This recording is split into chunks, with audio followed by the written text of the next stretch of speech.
हरे बलम से नाता टूटल, अरे सजन से नाता टूटल है, प्रधान से नाता टूटल। देखा भगवान जाने कैसे टूटल।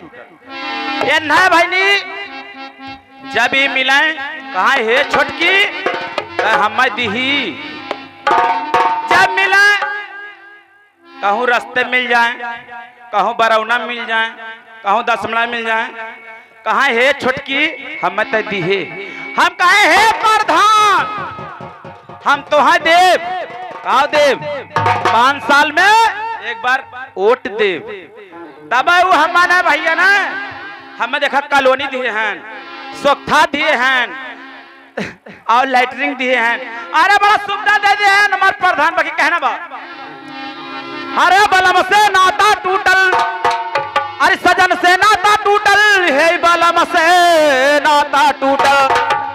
अरे हमार हमारी अम्मा हो, बलम से नाता टूटल, हमार हमारी अम्मा हो।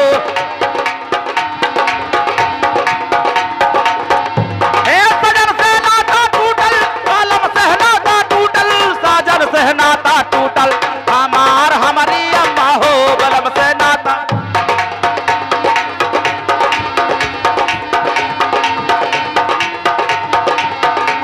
हे गवना कर के सैया कैला दी दे सावा, हे गहिला दी दे सवा सैया, गहिला दी दे सावा।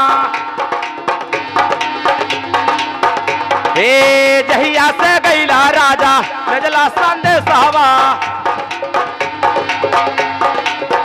हे ना जाने कब ये सौ दिन पे टूटल, बलम से नाता टूटल हमार हमारी अम्मा हो, बलम से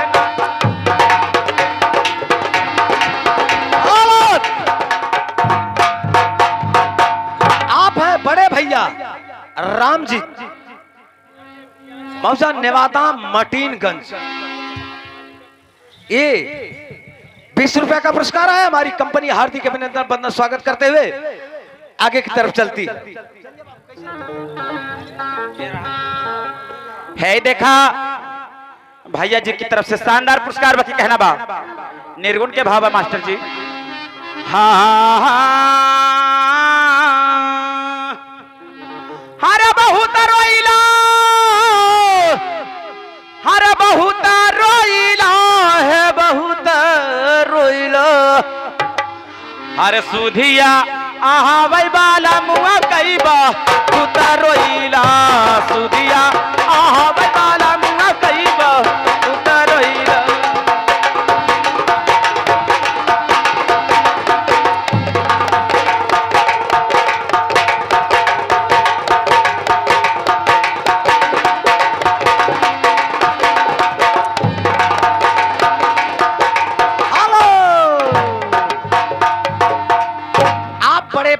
हरिंदर इस घर के मालिक यानी सदस्य, आप 1 से 1 रुपया तो है हरवा है तो है अपन बड़की भाऊजी समझ के दी है। सच्चा? हाँ विद्या माई का माछ